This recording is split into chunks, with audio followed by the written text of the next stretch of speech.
2021년 9월 22일 창조절 세 번째 주일 수요일 새벽 기도회를 다 같이 사도신경으로 신앙 고백하심으로 하나님께 올려드리겠습니다. 나는 전능하신 아버지 하나님, 천지의 창조주를 믿습니다. 나는 그의 유일하신 아들, 우리 주 예수 그리스도를 믿습니다.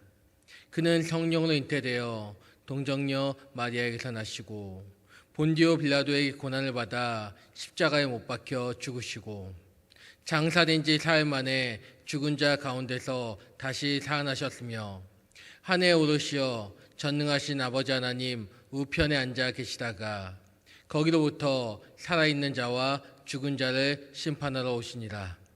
나는 성령을 믿으며 거룩한 공교회와 성도의 교제와 죄를 용서받는 것과 몸의 부활과 영생을 믿습니다. 아멘. 찬송가 397장 주 사랑 안에 살면 부르시겠습니다.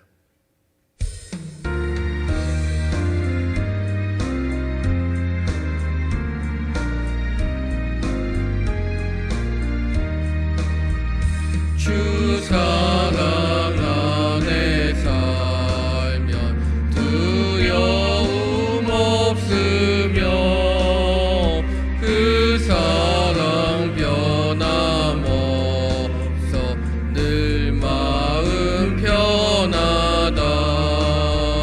저 폭풍 몰아쳐서 내 마음 떨려도 주 나의 곁에 계셔 겁낼 것 없어라. 주 나의 목자시니 부족함 없으며 주 인도하는 대로 늘 따라가리라. 그 지혜 너를 깨쳐 내 앞길 밝히니 나 주의 길을 따라 주 함께 살리라.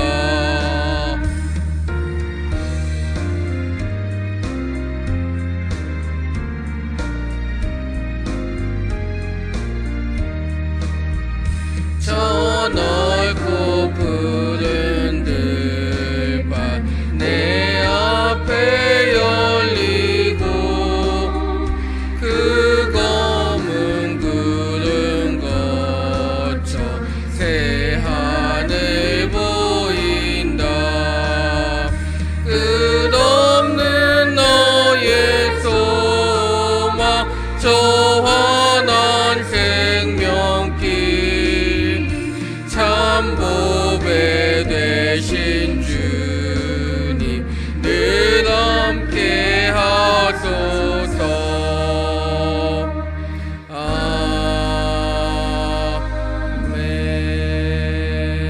아멘. 기도하시겠습니다. 하나님, 저에게 오늘이라는 이 하루를 또 선물해 주심에 감사를 드립니다. 그리고 오늘 이 새벽에 이 시간을 하나님께 구별되어 드릴 수 있게 해주심에 감사를 드립니다. 오늘 이 시간 새벽을 깨우시는, 새벽에 도우시는 그 하나님의 은혜를 구하며 이 자리에 나온 저희들을 기억하여 주시고 또 하루의 시작을 첫 시간에 하나님께 구별되어 드림으로써 그것이 당연한 것임을 온전하게 삶으로 고백하는 저희들에게 주님께서 인도하여 주시고 간섭하여 주옵소서. 주님의 함께 하심을 마음껏 누리게 도와주옵소서. 우리 연약함이 짝이 없는 저희들이 늘 말씀과 기도 가운데 강건해지며 온전하게 세워질 수 있도록 주님께서 주관하여 주시고 붙들어 주옵소서. 이 시간 말씀을 전하는 부족한 종에게도 기름 부어 주시사 이 말씀이 하나님 말씀이 되게 되시고 하나님께서 저에게 전하고자 하시는 전해주시고자 하는 그 메시지가 온전히 전달될 수 있도록 그 전달자의 역할을 감당할 수 있도록 지혜와 능력을 더해 주옵소서. 끝나는 시간까지 성령께서 주관하시길 기대하며 살아계신 예수님 이름으로 기도하였습니다. 아멘.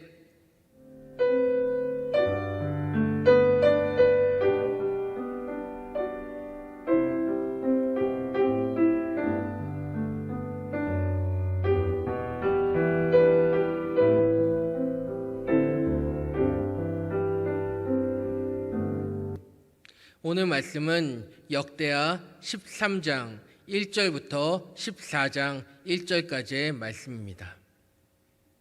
역대하 13장 1절부터 14장 1절까지의 말씀입니다. 한 목소리로 읽도록 하겠습니다. 시작.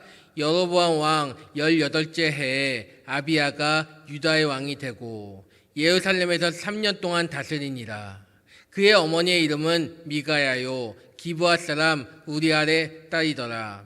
아비야가 여로보암과 더불어 싸울세 아비야는 싸움에 용감한 군사 40만 명을 택하여 싸움을 준비하였고 여로보암은 큰 용사 80만 명을 택하여 그와 대진한지라. 아비야가 에브라임 산 중 스마라임 산 위에 서서 이르되 여로보암과 이스라엘 무리들아 다 들으라. 이스라엘 하나님 여호와께서 소금 언약으로 이스라엘 나라를 영원히 다윗과 그의 자손에게 주신 것을 너희가 알 것 아니냐. 다윗의 아들 솔로몬의 신하 느밧의 아들 여로보암이 일어나 자기의 주를 배반하고 남분꾼과 잡배가 모여 따름으로 스스로 강하게 되어 솔로몬의 아들 르호보암을 대적하였으나 그때에 르호보암이 어리고 마음이 연약하여 그들의 입을 능히 막지 못하였었느니라. 이제 너희가 또 다윗 자손의 손으로 다스리는 여호와의 나라를 대적하려 하는도다. 너희는 큰 무리요 또 여로보암이 너희를 위하여 신으로 만든 금송아지들이 너희와 함께 있도다.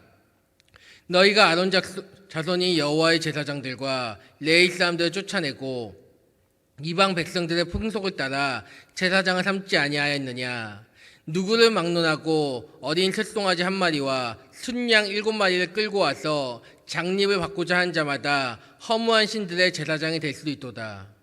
우리에게는 여호와께서 우리 하나님이 되시니 우리가 그를 배반하지 아니하였고 여호와를 섬기는 제사장들이 있으니 아론의 자손이요 또 레위 사람들이 수종들어 매일 아침 저녁으로 여호와 앞에 번제를 드리며 분향하니 또 깨끗한 상에 진설병을 놓고 또 금잔대가 있어 그 등에 저녁마다 불을 켜나니 우리는 우리 하나님 여호와의 계명을 지키나 너희는 그를 배반하였느니라. 하나님이 우리와 함께하사 우리의 머리가 되시고 그의 제사장들도 우리와 함께하여 전쟁의 나팔을 불어 너희를 공격하느니라. 이스라엘 자손들아 너희 조상들의 하나님 여호와와 싸우지 말라. 너희가 형통하지 못하리라. 여로보암이 유다의 뒤를 들어 복병하였으므로 그 앞에는 이스라엘 사람들이 있고 그 뒤에는 복병이 있는지라. 유다 사람이 뒤를 돌아보고 자기 앞뒤에 적병을 말미암아 여호와께 부르짖고 제사장들은 나팔을 부니라. 유다 사람이 소리 지를 때에 하나님이 여로보암과 온 이스라엘을 아비야와 유다 앞에서 치시니 이스라엘 자손이 유다 앞에서 도망하는지라. 하나님이 그들의 손에 넘기셨으므로 아비야와 그의 백성이 크게 무찌르니 이스라엘이 택한 병사들이 죽임을 당하고 엎드러진 자들이 50만 명이었더라. 그때 이스라엘 자손이 항복하고 유다 자손이 이겼으니 이는 그들이 그들의 조상들의 하나님 여호와를 의지하였습니다. 아비야가 여로보암을 쫓아가서 그의 성읍들을 빼앗았으니 곧 베델과 그 동네들과 여사나와 그 동네들과 에브론과 그 동네들이라. 아비야 때에 여로보암이 다시 강성하지 못하고 여호와의 치심을 입어 죽었고 아비야는 점점 강성하며 아내 14을 거느려 아들 20들과 딸 16을 낳았더라. 아비야의 남은 사적과 그의 행위와 그의 말은 선지자 이도의 주석책에 기록되니라. 아비야가 그의 조상들과 함께 놓음에 다윗성에 장소되고 그의 아들 아사가 대신하여 왕이 되니 그의 시대에 그의 땅이 10년 동안 평안하니라. 아멘. 여러분, 전쟁을 할 때 승리를 하기 위한 마음은 누구에게나 있을 것입니다. 전쟁을 하지 않는 것이 제일 좋지만 전쟁을 하게 되면 이왕 할 거라면 이기고자 하는 마음이 누구에게나 있다는 것입니다. 그렇다면 전쟁에 이기기 위해서 필요한 것이 무엇일까요? 여러 가지가 있을 것입니다. 장수가 뛰어나야 될 것이고 그리고 그들이 갖고 있는 무기가 뛰어나면 뛰어날수록 좋을 것입니다. 전략이 훌륭해야 될 것이고 병력의 차이가 나면 날수록 그 승리를, 그 전쟁을 승리로 이끌 수 있을 것입니다. 그런데 이 모든 것들 아울러서 만약 내 병력이 상대방의 병력의 2배가 된다면, 2배 이상이 된다면 무조건 이길 수밖에 없는 싸움이 됩니다. 병력 차이에서 모든 것을 아우를 수 있는 것입니다. 무기의 중요성 좋습니다. 하지만 무기보다 더 뛰어난 것이 병력입니다. 싸움 수가 많으면 이길 수밖에 없다는 것입니다. 그런데 오늘 본문은 이 무조건 이길 수밖에 없는 싸움, 그 싸움의 승패를 바꿔놓는 이야기가 나옵니다. 3절입니다. 아비야는 싸움에 용감한 군사 40만 명을 택하여 싸움을 준비하였고 여로보암은 큰 용사 80만 명을 택하여 그와 대진한지라. 여러분, 아비야가 누구입니까? 남유다 왕입니다. 그의 맞선 왕은 여로보암으로 북이스라엘 왕입니다. 이 두 왕이 싸움을 준비하는데 남유다 쪽은 40만 명의 군사, 북이스라엘 쪽은 80만 명이라고 분명하게 기록되어 있습니다. 여러분, 생각해 보시기 바랍니다. 누가 이길 것 같습니까? 40만 대 80만. 무기의 차이가 있다고 해도 누가 이길 것 같습니까? 누가 봐도 80만이 이기는 것이 당연합니다. 80만의 병력이 40만을 다 잡아먹는 것이 당연한 것입니다. 그리고 13절입니다. 여로보암이 유다의 뒤를 둘러 복병하였으므로 그 앞에는 이스라엘 사람들이 있고 그 뒤에는 복병이 있는지라. 여로보암이 80만 명의 군사가 있다 보니까 병사를 나누어서 복병을 두는 것입니다. 앞뒤에서 남유다를 완전 포위하듯이 전멸하고자 전략을 짜는 것입니다. 군사의 수도 있는데, 군사의 수도 차이가 나는데 전략도 정말 치밀하게 짜는 것입니다. 여러분, 전면전을 할 때 뒤에서 누군가 공격해 온다? 그러면 앞뒤에서 적을 맞이하게 되면 집중을 할 수가 없습니다. 어떤 군사라도 집중할 수 없기 때문에 그 전쟁에서 패할 수밖에 없다는 것입니다. 한 곳에만 집중해도 승리의 가능성을 심히 예측할 수 없는데 앞뒤로 상대가 온다? 그럼 무조건 필패인 것입니다. 그게 바로 남유다 왕국의 상황이었습니다. 하지만 이것은 인간의 눈으로 본 상황입니다. 사무엘상 17장 47절입니다. 또 여호와의 구원하심이 칼과 창에 있지 아니함을 이 무리에게 알게 하리라. 전쟁은 여호와께 속한 것인즉 그가 너희를 우리 손에 넘기시리라. 아멘. 전쟁은 하나님께 속한 것이라고 얘기합니다. 칼과 창에 예리함에 달린 것이 아닙니다. 병력 차이에 달린 것이 아닙니다. 오직 하나님께 달린 것입니다. 그 전쟁 이기고 지는 것은 하나님의 손에 달린 것입니다. 그렇다면 이 하나님께서 지금 이 전쟁에서 어느 편의 손을 들어주고 계십니까? 먼저 6, 7절입니다. 다윗의 아들 솔로몬의 신하 느밧의 아들 여로보암이 일어나 자기의 주를 배반하고 남봉꾼과 잡배가 모여 따름으로 스스로 강하게 되어 솔로몬의 아들 르호보암을 대적하였으나 그때 르호보암이 어리고 마음이 연약하여 그들의 입을 능히 막지 못하였었느니라. 아비야가 여로보암의 죄악된 모습을 지적하고 있습니다. 근데 그 죄악이 무엇입니까? 여로보암이 자기의 주를 배반하고 스스로 강해졌다고 이야기합니다. 여러분, 이 여로보암 왕이 누구입니까? 하나님이 선택하신 왕입니다. 하나님께서 세워주신 왕입니다. 근데 그 왕이 자기를 세워준 하나님을 배반했다고 이야기합니다. 그리고 스스로 강해졌다고 얘기합니다. 교만에 빠진 것입니다. 게다가 9절입니다. 너희가 아론 자손인 여호와의 제사장들과 레위 사람들 쫓아내고 이방 백성들의 풍속을 따라 제사장을 삼지 아니하였느냐? 누구를 막론하고 어린 숫송아지 한 마리와 순양 7마리를 끌고 와서 장립을 받고자 한 자마다 허무한 신들의 제사장이 될 수 있도다. 가장 중요한 말이 끝에 나옵니다.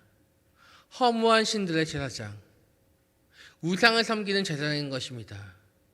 우상을 섬겼으며 우상을 섬기는 제사장들을 세운 일을 감당했다는 것입니다. 이에 반해 남유다 상황은 어떻습니까?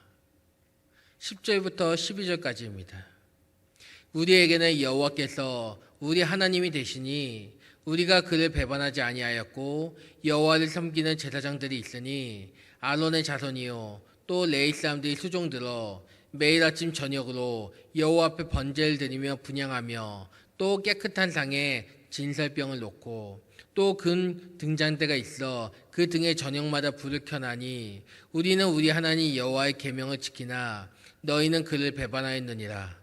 하나님 우리와 함께하사 우리의 머리가 되시고 그의 제사장들도 우리와 함께하여 전쟁의 나팔을 불어 너희를 공격하느니라.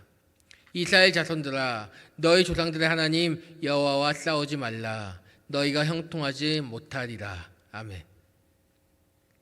남유다 쪽은 다른 것보다 하나님의 계명을 지켰다는 것입니다. 그것이 어느 것보다 중요한 것입니다. 하나님 배반하지 않은 존재입니다. 그러니까 하나님께서 그들과 함께 하십니다. 남유다의 머리가 되어주시는 것입니다. 그 14절에 보니까 남유다 사람들이 자기 앞뒤의 적병으로 인해서 혼란스러울 때 하나님께 부르짖었다고 이야기합니다. 이대로 위험할 때 하나님을 찾았던 것입니다. 제대로 된 해결책을 아는 것입니다. 그 결과가 어떻습니까? 하나님께서 앞서가십니다. 앞서가시면서 여로보암과 그의 군사들을 쳐부숴 주십니다. 17절에 보니까 북이스라엘 군대 중에 죽임을 당하거나 엎드러진 자들이 50만 명이나 나옵니다. 40만 명의 군사들을 이끌고 50만 명을 죽였다는 것입니다. 여러분 이해가 되십니까? 40만 명을 끌고 가서 80만을 상대했는데 50만을 죽였다. 사실 현실적으로 보면 불가능해 보입니다. 하지만 하나님이 하시면 가능한 것입니다. 20절과 21절입니다. 아비야 때에 여로보암이 다시 강성하지 못하고 여호와의 치심을 입어 죽었고 아비야는 점점 강성하며 아내 14을 거두려 아들 22과 딸 16을 낳았더라.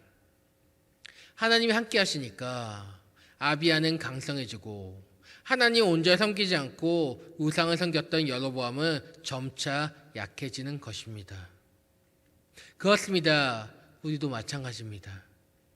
하나님과 함께할 때 저는 축복이 강성해지는 축복이 그 외에 저희가 생각지 못했던 풍성한 축복이 임하는 것입니다. 우상이 아닌 세상의 우상이 아닌 하나님만을 온전히 섬기고 의지할 때 강성해진 그 축복을 누리게 된다는 것입니다.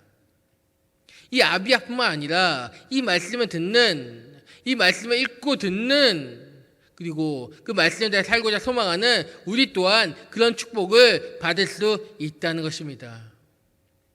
오늘도 오직 하나님만을 의지하며 그분의 품 안에서 오늘 하루를 보내시길 소망하는 청계열림교회 모든 예배자분들이 되시기를 간절히 소망합니다.